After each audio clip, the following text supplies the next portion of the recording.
Hi, my name's Brianne Coy. Student ID is e2989604. What we're sending today, we have an EDTA plasma sample we're sending for a cardiopet pro-BNP, which needs to be sent chilled, as well as some other lab samples. And we also have a tissue biopsy, which we're sending out for histopathology. I already have both request forms, as well as the proper labels for all of the samples. Our computer system is actually set to auto-populate the forms and the labels just as soon as I enter a specific code under the patient's name. For our samples today, we did note some details for the biopsy sample, and that's noted under the clinical details.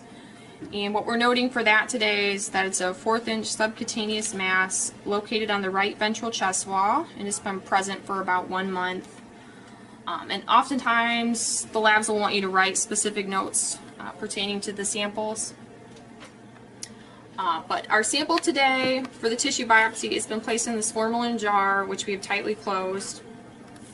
And for our blood samples over here, our EDTA plasma sample, that was acquired from a lavender top EDTA tube, which we then properly centrifuged, and we transferred the plasma sample into this additive-free tube.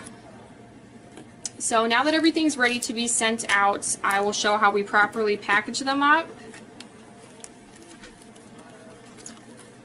So I will put each of the samples for this patient into one bag, which I'm then going to bag again. That way, with the double bags, it protects against any possible leakage. It just kind of is a double barrier against any possible leakage.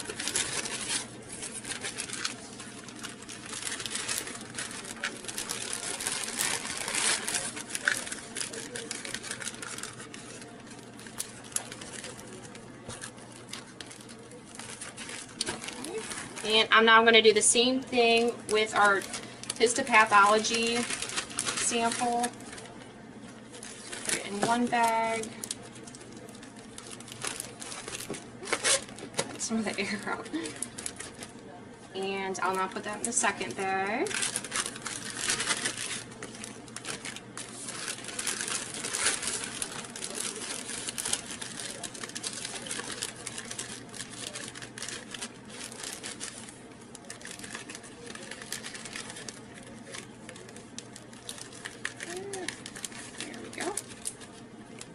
Okay, so now I will take the lab request forms, and there's a little sleeve on each of the bags that they want you to put the lab request forms in, but I just have to fold them up just a little bit.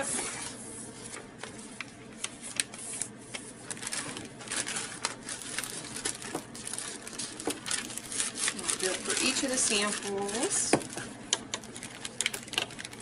Now, these samples here are just a little bit different because it has the pro-BNP or the EDTA plasma sample. It does have to be sent chilled, so we're going to send it with an ice pack. So I'll show you how we do that.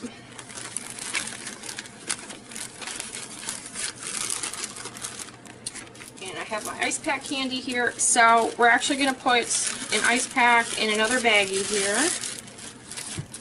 And we'll put our whole set of samples into this baggie.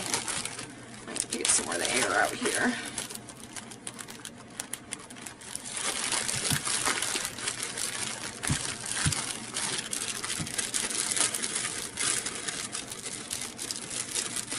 There we go, and it is all set. Perfect.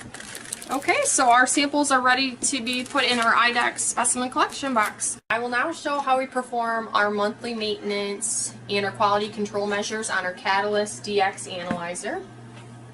I begin by touching the touch screen. I'll go to Tools, and then I'll go to Clean Analyzer. Okay, so the first thing I'll do, I'll put on my gloves. I do that before I handle any of the internal components.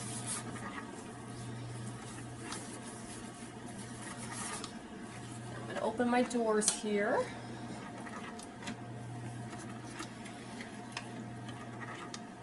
Okay, now that the doors are open, That allows me to get in here, and I'm going to first take out these black whole blood separator carriers. And then I also make sure that there's no sample cups in there. If there were any, I would dispose of them. So I'm going to clean each of these now with an alcohol wipe.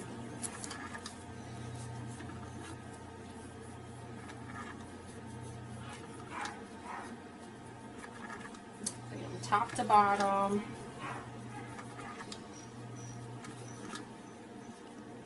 That's good.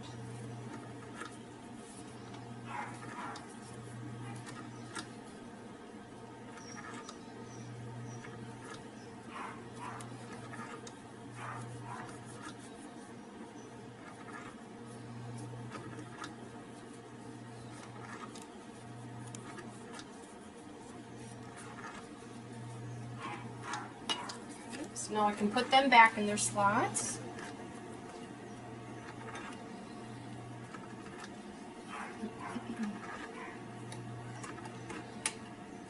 And I'll also take out the centrifuge shield, and I'll clean that as well. Once again with an alcohol wipe.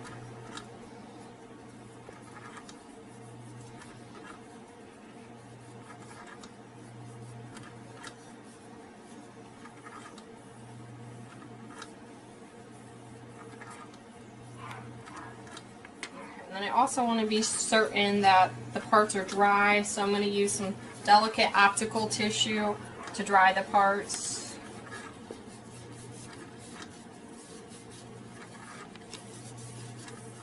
But a lot of times that alcohol dries pretty quickly. That's perfect. Just double check on these ones here. These are pretty good. Okay. Now I can really get in there and I can pull out the carousel to clean that. So what I'll do now, I press in this white button and just kind of gently pull up on things. And that exposes the carousel. So I'll pull that out. And I just want to be really careful with it, but I'll set that down for a minute. So I'm going to clean the track itself where the carousel sits. And I also use alcohol wipes for that. And you want to wipe in a counterclockwise motion. And you go around about 3 times. But there's a small optical and an ion window in there. But I'll clean each of those by itself, so I'll kind of skip over them while I'm cleaning counterclockwise here on the track. So that's 1, 2, and 3. Okay, and I'll get a new wipe for the optical and the ion windows.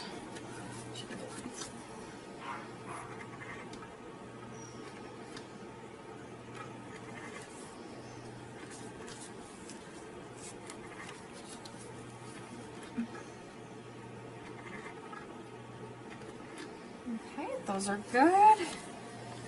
So now I'm going to clean the carousel itself. So when I clean that, I do each window by itself, once again in a counterclockwise motion. And then I'll get a separate alcohol wipe for the white reference tile.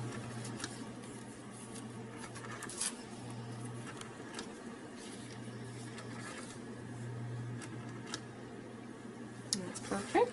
So I'm going to once again use that optical tissue just to make sure things are dry. You always want to make sure there's no dampness left or no smudges or smears.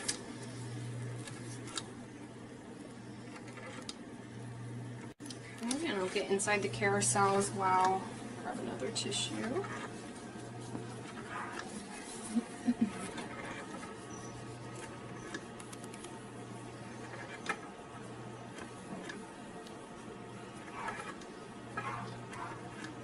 Okay, that's perfect.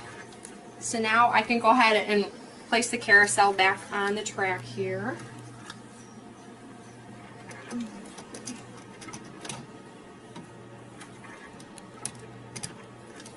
You kind of place it in there until you feel it click. Okay, so now our carousel is back on the track, so I can put things back into their proper place. That looks perfect. So now I'm going to close the access doors here.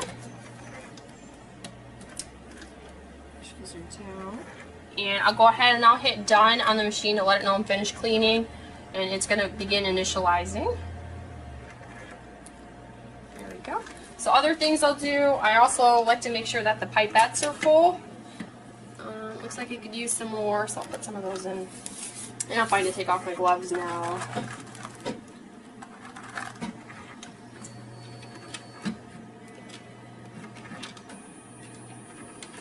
It's about full. Shut that. And also make sure that the waste drawer is empty, which it is. That's perfect. And it'll just come up and ask me if it's empty or not. I'll say yes. There we go. Okay, so now that the machine is initializing, oh, one last thing I do need to remember is to clean the air filter in the back. That's always the last step here. So pull that out first. Okay. Just make sure there's no dust in the filter here, so I'll use some canned air. Looks pretty good.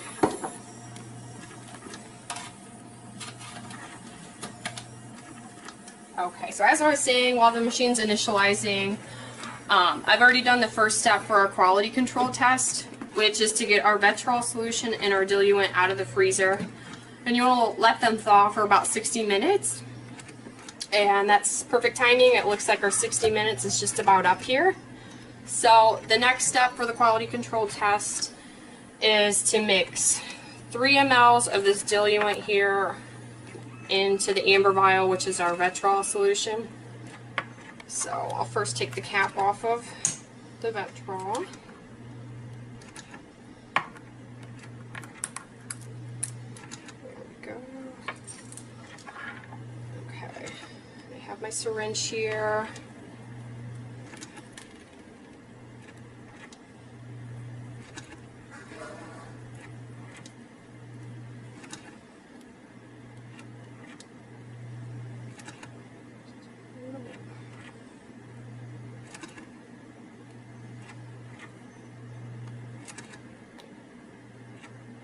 That's perfect.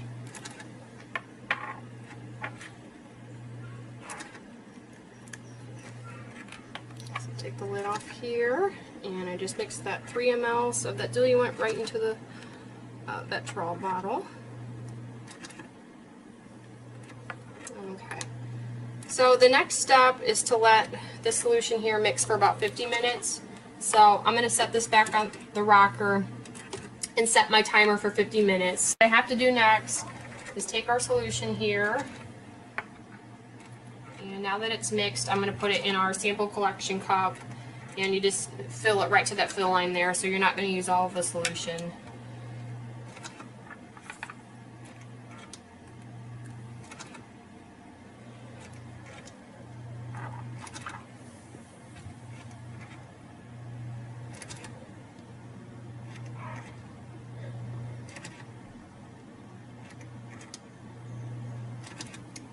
So that's perfect. Just set this here for a minute.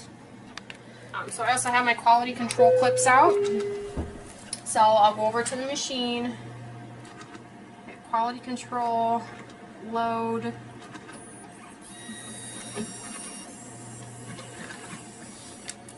And then I load things just as if I was loading a patient's sample cup and their clips.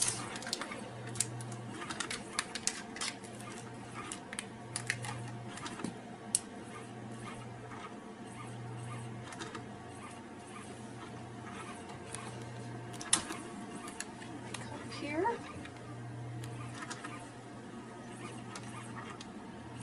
Okay, now it's all set to run. Okay, so once the machine is finished, it'll print out the results over here on our printer, and then we'll also document those results in our quality control log. I will now demonstrate how to run an ELISA test, and today I'm going to be running a SNAP 4DX test That's for canines, and that's going to screen for heartworm as well as 3 other tick-borne diseases. So we're going to begin. We need to mix blood. It's going to be 3 drops of blood with 4 drops of the conjugate. And what I like to do, I like to count out the letters, if that makes sense. So what I do is I spell out or count out R-E-D for 3 drops of blood. And then I'm going to count out B-L-U-E for 4 drops of my conjugate. And I'm going to gently invert the collection tube here about 4 to 5 times just to mix things. And then once they're thoroughly mixed, I'm going to pour the mixture here into the well on the snap test.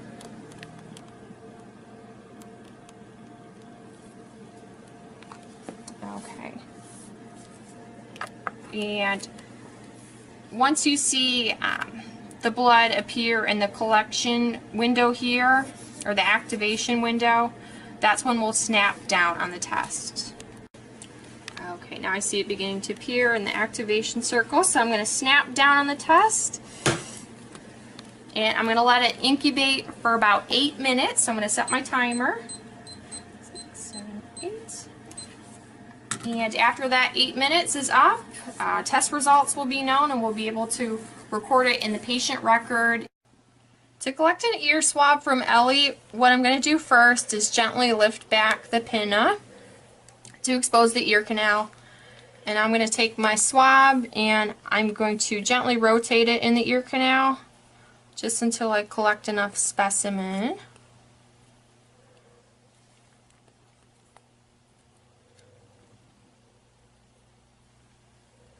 A little bit more. Okay, that looks good. So now I'm going to gently roll it onto my microscope slide here. And this was from the right ear, so I'm putting it on the right side of the slide, which I've already labeled.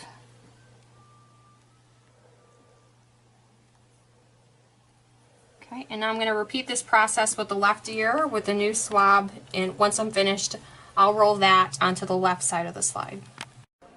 So now I'm going to heat fix the slide, and you always want to be certain that the specimen side is facing up.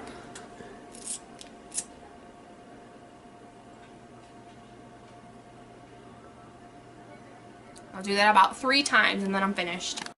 Now I'll begin staining my slide, and today we're using the Dip Quick stain. So I'll start with my fixative, and I let that sit for about 5 seconds. Let the excess drip off, and then I'll move right over to the stain.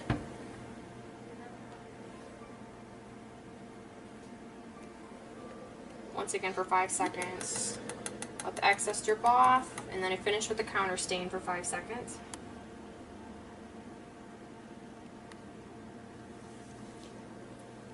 Let some of that excess drip off, and now I'll just rinse off the slide with some distilled water.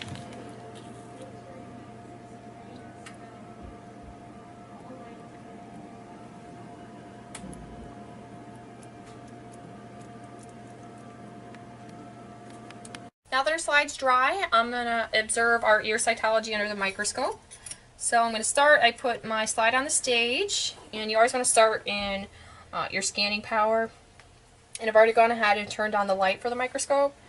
So I'm just going to adjust where my view is here. And I'm going to start with the right ear. And then I would move my condenser as needed to adjust the amount of light focus. That looks pretty good. So now I'm going to move the nose piece so that we are in low power. Adjust my coarse adjustments as needed, as well as my fine adjustment. That looks pretty good. So I'm going to begin scanning the right ear swab, and you always want to scan in a grid-like pattern, basically just moving from one corner of the slide to the opposite corner.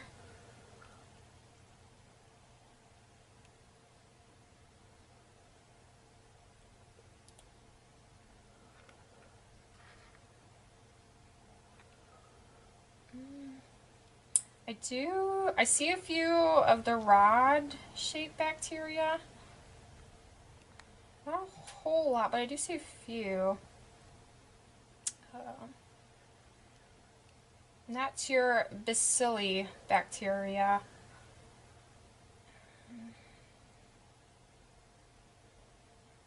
I see lots of wax.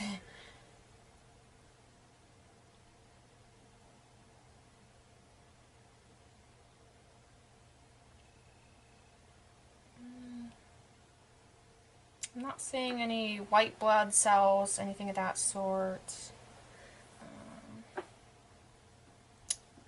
Not seeing, so far, I'm not seeing any of the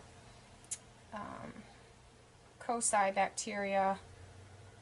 That's like the spherical shaped bacteria.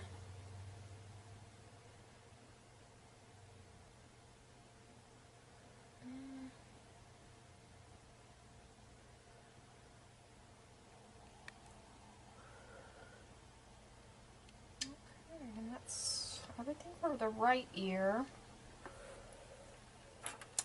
So I'm just going to document my findings for the right ear initially. For the rods, we use a grading scale from 1 to 4, documenting kind of the amount of bacteria you see. So I'm going to say it's about a 1 on our scale of 1 to 4 for the rod-like bacteria. Okay. So now I'm just going to adjust things. So I'm looking at the left ear portion here. It's perfect. Just going to go through the same process I did with the right ear.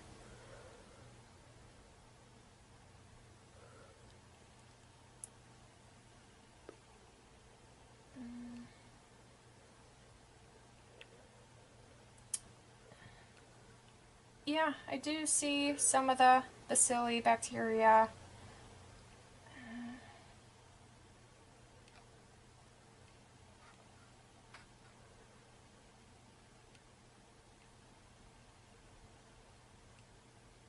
I really can't note this as either gram-positive or gram-negative. Like, there's not really any distinct color. If it was gram-negative, the bacteria would show a red color, or if it was gram-positive, the bacteria would show to be a purple color. But not really noticing a big difference.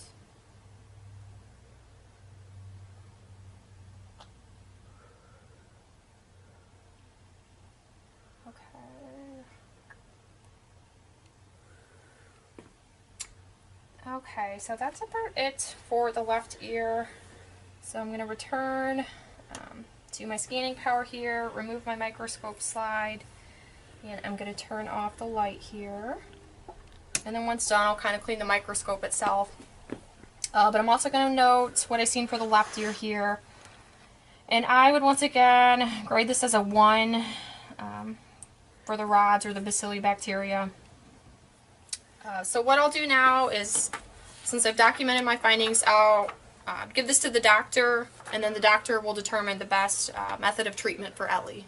Today we'll be performing the necropsy on a rat whom we've obtained from a zoological resource. To begin, we first need to put on our personal protective equipment, which I've already done. This gear consists of a gown, gloves, a face mask, face shield, and a hair bonnet. Personal protective gear is important in helping to prevent the spread of any infectious and/or zoonotic diseases. We'll be performing the procedure in this well-lit and ventilated space. We're also performing it on a graded wet table, which allows for easy and quick cleanup and disinfection, as well as providing adequate drainage for any fluids or water. We've pre-placed our sterile instrument pack.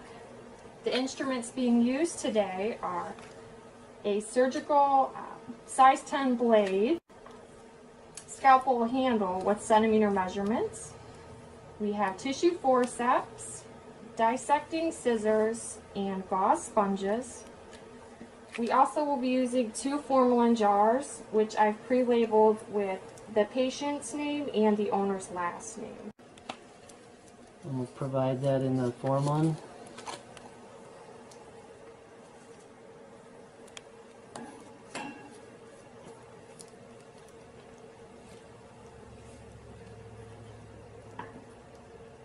In this case, I'm also going to remove a little piece of spleen.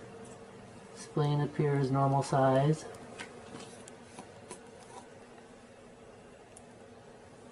Okay.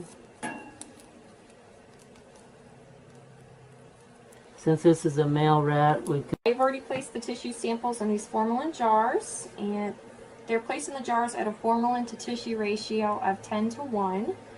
And I will finish labeling them. And what I will put on the jars, I will put today's date, and I will put the time of collection, as well as the location of the tissue sample. The suspected animal should only be handled by a veterinarian or a tech who's pre-immunized against rabies and who also have a serum titer greater than a 1:5 ratio. In the case that this were a cat or dog that was the rabies suspect, our protective gear would consist of a gown, goggles, a mask, and 2 pairs of gloves. The head of the animal would then be removed by disarticulation by using a disposable scalpel. The head would then be double bagged in biohazard bags. We would place the head in a refrigerated container, which we have here, and we would line this container as well as the box with ice packs. You always want to send the sample chilled but not frozen. Also, we would enclose with the sample the state rabies test submission report. We would have that all filled out and ready to go. We'd place it in its own envelope just to keep it safe, and we would send it along with the sample. We would then deliver it to our health department, and then they in turn deliver the sample to the state lab, which is in Columbus, Ohio. As far as the remainder of the animal, we would also place it in biohazard bags. Once again, double bag it, and we would label it as a rabies suspect. And it would just be disposed as a biological hazard. I'm going to be lifting up her tail and gently cleaning this area here around the vulva with a sterile solution. I'm ready for the Q-tip, and Brianne's going to add some saline, sterile saline to the tip, and I will be taking this Q-tip and advancing it vertically, and then once I'm up near the top roof, I'm going to insert it further forward, rotate it about 3 times, and we'll bring it back, and Brianne will then put it onto a microscope slide. Yep, so I'm going to take the cotton swab here, and I have my slide labeled for peanut. And I'm just going to gently roll it across the slide, and I'll do that about 2 to 3 times. Oops. And now I'm going to let my slide dry. I will now begin staining the vaginal cytology slide. So we're going to use the Dip Quick stain today, and I'm going to start with my fixative, and I'm going to dip it in about 10 times.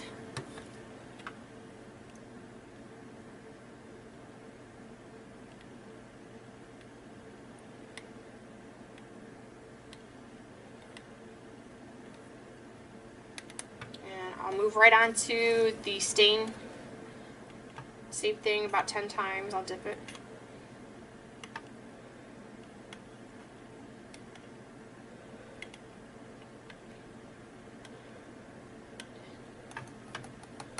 And I'll go right over to my counter stain. About 10 times once again.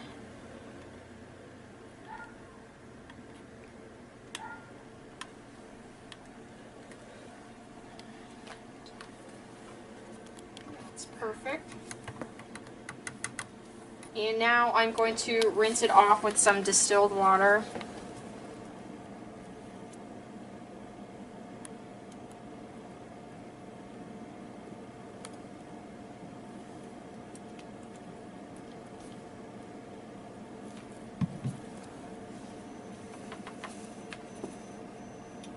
And what I'll do now is just let my slide dry. Start with my scanning power here.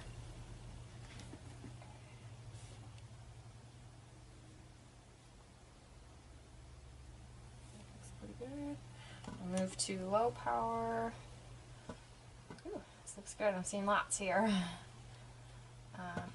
I'm seeing quite a few of the non-cornified cells. A lot of the intermediate, a lot of the parabasal. I'd say more so of the intermediate cells. I do see some superficial cells in there as well. Most of them, though, they do still have the nucleus.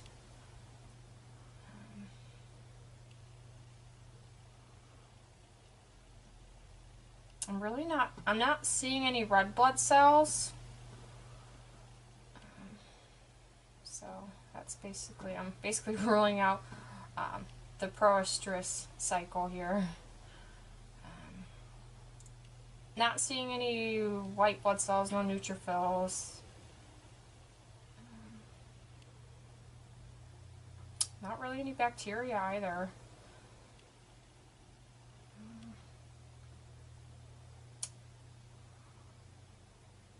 Yeah, lots of those intermediate cells though. So, based off of what I'm seeing here, and kind of based off of clinical signs that the owners have told us about, I would say that this dog is in the diestrus stage. Kind of noting the decline of the superficial cells, and you see the intermediate and parabasal cells returning. So there are 4 different stages of canine estrus. There's anestrus. This lasts on average about 4 months, and this is when the reproductive cycle's at rest. And there are minimal to no secretions. Microscopically, what you would see are a lot of intermediate and parabasal cells. Those are your non-cornified cells. And then you see minimal to no superficial cells, red blood cells, and neutrophils. They're just very small numbers, if any, are present. Then you have the proestrus stage. On average, that lasts about 9 days. This is when the estrogen levels are increasing as the follicle develops. I know the vulva is swollen, the uterus becomes enlarged, the vaginal epithelium proliferates, and this is when the males are attracted to the females, though the females don't accept. Microscopically, what you see for proestrus, you see a gradual shift from the intermediate parabasal cells to almost all superficial cells. You see an increase in the number of red blood cells, and then you may see neutrophils and some bacteria as well. Then you have your estrus cycle. This one also lasts on average about 9 days. This is when the estrogen levels are decreasing as your progesterone levels are increasing. The vaginal epithelium becomes hyperemic, and ovulation is occurring during this. And the males, or the females, become receptive to the males at this point. Microscopically, during this stage, it's predominantly all of the cornified superficial cells, and they're nearly all anuclear at this point. You may see bacteria attached to the superficial cells, and the neutrophils are basically absent, and you may see a few red blood cells. And then the final stage is diestrus, and this one lasts on average about 2 to 3 months. And this one begins after whelping has occurred, or once the progesterone levels have gone back to their regular levels. And the females, they're no longer receptive to the males at this point. And microscopically, this one's hard to differentiate from the anestrus stage. You do see the decline of the superficial cells and the return of the intermediate parabasal cells. We've already collected the proper blood samples from both our donor and recipient. I've just finished centrifuging all the tubes, and I've already gone ahead and separated the serum for both the donor and recipient. What I'm going to do now is decant the plasma off the top of our EDTA tubes. So I'll start with the donor. And I'm going to get all this plasma off the top here. I finished decanting the donor tube. Now I'm going to do the same with the recipient. Once again, decanting the plasma off the top. Now that I've finished decanting the plasma, I'm going to take 2 drops of the packed red blood cells and put them into an additive-free tube. It's going to be 2 drops here. 1 and 2. And I'm going to do it for both the donor blood sample as well as the recipient blood sample. 1 and 2. These will now become my wash tubes. So what I'm going to do is I'm going to fill the rest of the tubes up with 0.9% sodium chloride.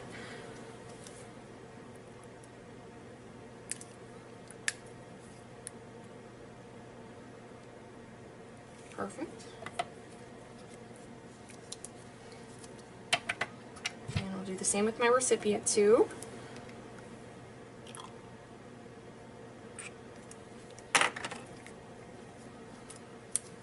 I'm going to gently mix them.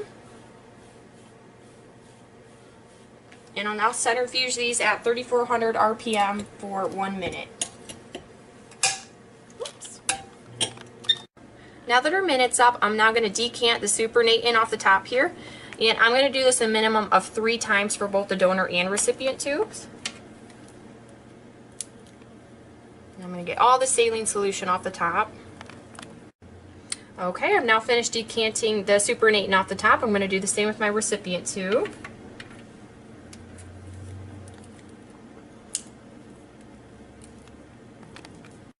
Okay, now I've finished decanting the supernatant off our recipient tube, so I'm going to repeat the washing process. Once again, filling the tubes with the saline solution.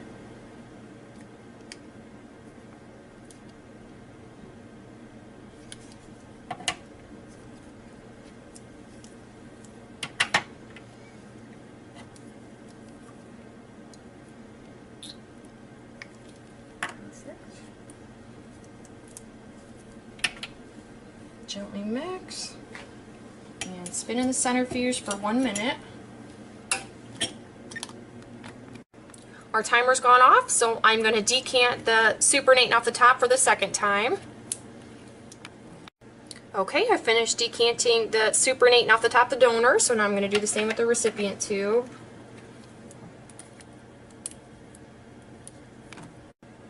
Okay, I finished decanting the supernatant off the top of the recipient tube, so I'm going to repeat the wash process again. And this will be our 3rd and final wash.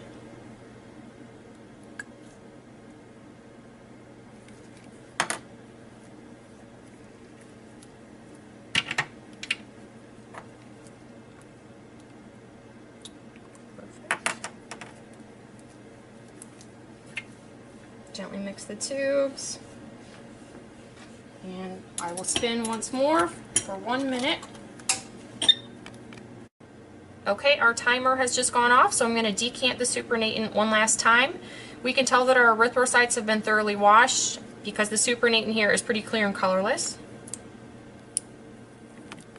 Okay, I finished decanting the supernatant off the top of the donor tube, so I'm going to repeat that once more with the recipient tube. And you can also see the supernatant is pretty clear and colorless, so our erythrocytes have been thoroughly washed. Now that our recipient tube has been thoroughly decanted, I'm going to draw up 0.02 mLs of the packed wash erythrocytes for both the donor and recipient tube. So I'll start with the donor here.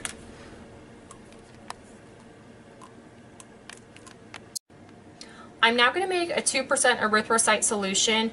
To do this, I have a tube here with 0.98 mLs of saline solution, and I'm going to add my 0.02 mLs of the packed wash erythrocytes.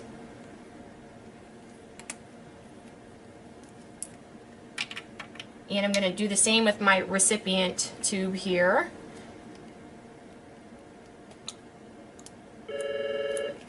Perfect. And I'm going to gently mix the two.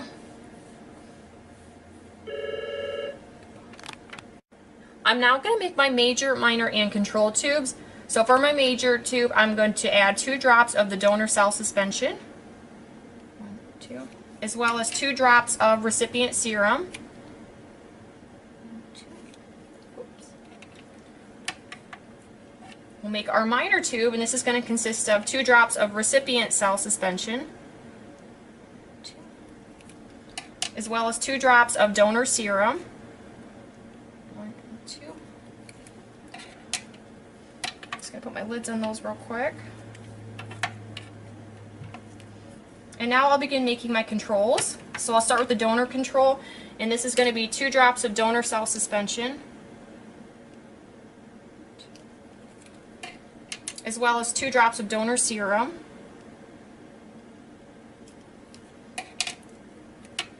And our recipient control will be 2 drops of recipient cell suspension, as well as 2 drops of recipient serum. Whoops. My tubes on those. And now I'm going to gently mix the tubes here.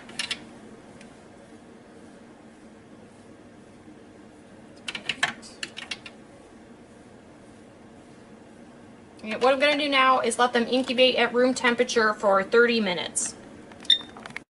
Now that our 30-minute timer is up, I'm going to centrifuge all 4 of the tubes at 3,400 RPM. And I'm going to do this for 1 minute. Now that our minute timer's up, I'm going to check for macroscopic signs of agglutination. So I'm going to start with my control tubes. Just kind of gently tap. I'm not really seeing any signs of agglutination in that one. That's good. And it's really important that you don't see agglutination in your control tubes. If you did, you'd really want to run the test over again. No agglutination. We'll check our major. That's perfect. And our minor. Wonderful. So I'm not seeing any signs of agglutination here, so I'm now going to check things microscopically. For the purposes of this video, I've already gone ahead and checked both the control slides and the major slide under the microscope for signs of microscopic agglutination. So what I'm going to do now is check my minor slide. And okay, what I'm seeing here, I'm seeing that the erythrocytes are pretty evenly dispersed. I'm not seeing any grape-like clumping of the erythrocytes.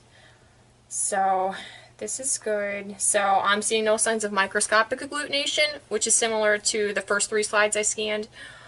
So this is good news, meaning that both our donor and recipient, they're eligible candidates for a blood transfusion with one another. Today we have Ellie. She's here for a derm exam. She's experiencing some itching and some alopecia in multiple spots. So we're going to perform a skin scraping to check for the scabies mites and the Demodex canis. So I have a size 10 blade here. I'm going to begin by dipping it in a small amount of mineral oil. And normally this is where you would trim some of the hair if you needed to view your scraping area better. But Ellie's already missing quite a bit of hair, so there's no need to clip anything. So I'm going to hold my blade between my thumb and my forefinger. And then I'll hold it perpendicular against Ellie's skin. And I'm going to begin scraping. And you want to do this until you see the capillaries ooze some blood. That's perfect. That way you can expose any mites from the hair follicles or sebaceous glands. So I'm going to perform this on a second spot on Ellie. I'm going to dip my blade in some more oil. Use the same technique.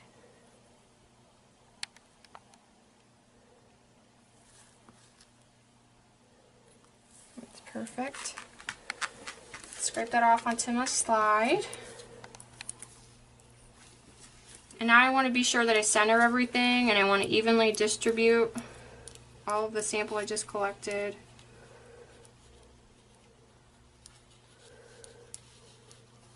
Okay, and then I will top things off with a cover slip. And what I'm looking for, the long, slender parasites. They're almost cigar-like, or sometimes they say the Demodex canis, they resemble an 8-legged alligator.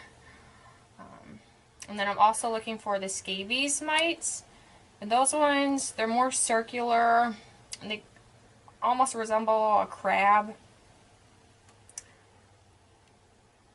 So far I'm not seeing any. Okay, I scanned through the whole slide and I'm seeing no evidence of either parasites, so this is somewhat good news for Ellie. So I'll submit my findings to the doctor, and more than likely we'll rule out the Demodex canis and the scabies mites as the cause of Ellie's alopecia and itching.